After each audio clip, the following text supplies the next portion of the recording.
become a bit more independent. And I was concerned that over this period we seemed to embark on a number of ventures, all of which took us closer and closer within the American military machine, if you like. America has more control over Australia today than Britain ever had in the days of empire.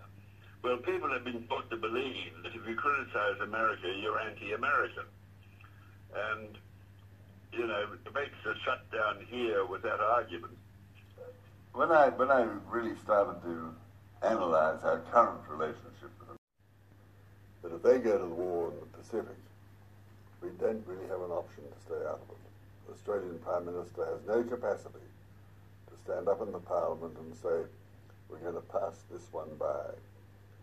And I believe that's a total betrayal of Australian sovereignty, of the Australian Parliament and people, and no independent country, no separate country should put itself in that position.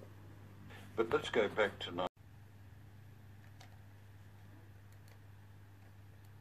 Now, on false flags, so when did you first discover that the Gulf of Tonkin was a fraudulent thing? Well, there were allegations at the time, but doing the research for my book really brought this out into the open in a major way.